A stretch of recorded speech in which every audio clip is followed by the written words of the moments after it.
Welcome back, traveler. The fire is warm, and every fire has its story. So cozy up and prepare yourself for tonight's tale. For tonight's story is not written in the pages of history, but whispered between smoke and memory. Join me by the fire and enjoy the story.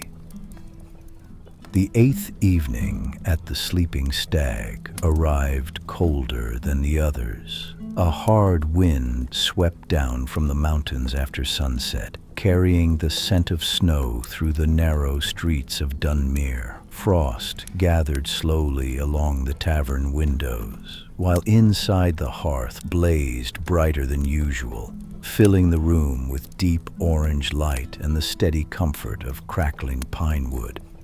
The villagers gathered early. No music played that night. Even the usual laughter had faded into quiet anticipation. The traveler sat beside the fire with his cloak draped over the back of the chair, steam curling slowly from the cup in his hands. For a long moment, he watched the flames. Then he continued. The bridge marked the edge of the old territories. His voice carried softly through the tavern. Beyond it, the mountains began to change. The innkeeper frowned slightly. Change how? The traveler considered the question. The land no longer felt entirely familiar. A pause. The snow reflected too much light. Another pause. The nights became unnaturally quiet. The fire crackled softly. And sometimes, he continued, the travelers would look across the valleys and glimpse distant structures that vanished whenever they tried to focus on them directly. Several listeners shifted uneasily. Towers, the traveler stared into the flames. Cities, another pause. Things that did not belong there. Outside, wind moved heavily against the tavern walls. The road descended eastward for nearly a week before the travelers finally saw the sea again. His tone softened now into calm description. It appeared at sunrise beneath layers of silver fog stretching endlessly beyond the cliffs. A faint smile crossed his face. Mirelle claimed the ocean smelled different there.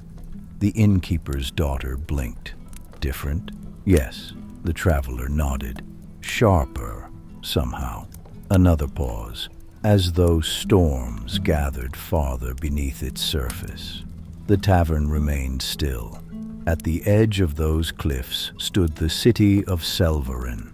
The traveler let the name settle naturally into the room.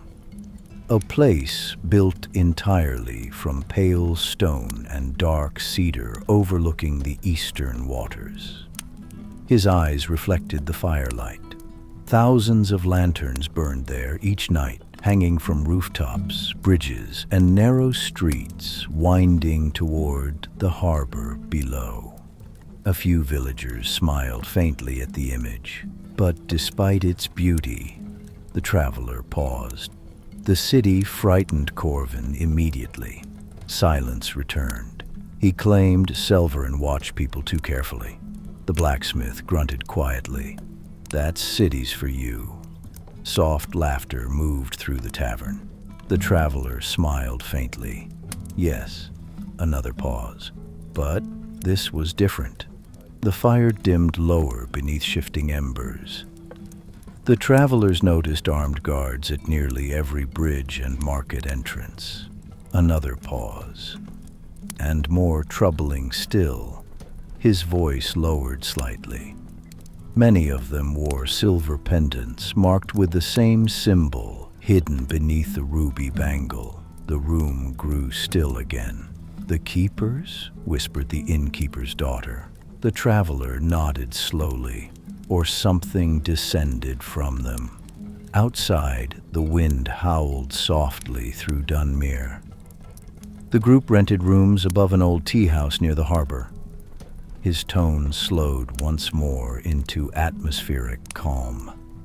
At night, they could hear waves breaking against the cliffs far below, while lantern light drifted endlessly across the rain-covered streets. A pause. For a short while, the city almost felt peaceful. The fire cracked softly, but on the second evening, the traveler looked slowly around the tavern. Someone tried to steal the bangle. Several listeners leaned closer immediately. "Tomas?" asked the blacksmith. "No," the traveler said quietly. "Someone far more dangerous." The room fell silent again. Mirelle had been carrying the artifact hidden beneath her cloak while returning from the market. Another pause. The streets were crowded with lantern festivals that night. Music, smoke, hundreds of people moving between the bridges. The traveler folded his hands carefully. She noticed the stranger only because no rain touched his clothing. A faint chill moved through the tavern. He walked beside her for nearly half a street without speaking. Another pause. Then he whispered a single sentence. The traveler lowered his voice almost to a whisper. "You carry something that does not belong to this world." Silence. Mirelle ran immediately. The fire snapped sharply. The stranger followed. Outside, wind rattled the tavern shutters hard enough to make several listeners glance toward the windows. She crossed 3 bridges, trying to lose him. The traveler's voice remained calm despite the tension. But every time she looked back, another pause. "Cette tap-topor." He was closer.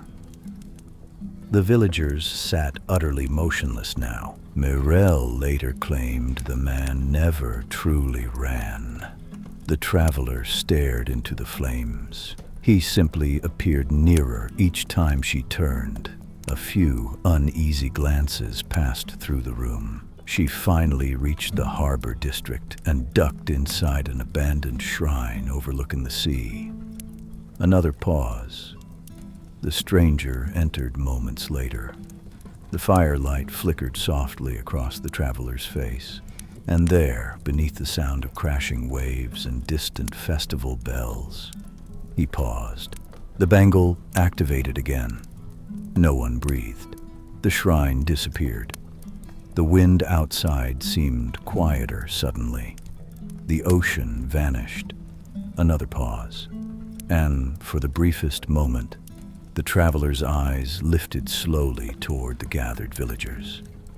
Mirelle saw another world bleeding through the first. Silence filled every corner of the sleeping stag. She described enormous black trees beneath a crimson sky. The fire dimmed lower, cities suspended above endless water. Another pause, and distant figures standing motionless along the shoreline. The traveler lowered his gaze once more. The stranger stopped pursuing her immediately. A pause, because he was afraid of what he saw. The room remained perfectly still. Outside, snow began falling softly over Dunmere for the first time that season. Inside the tavern, the traveler leaned back slowly in his chair.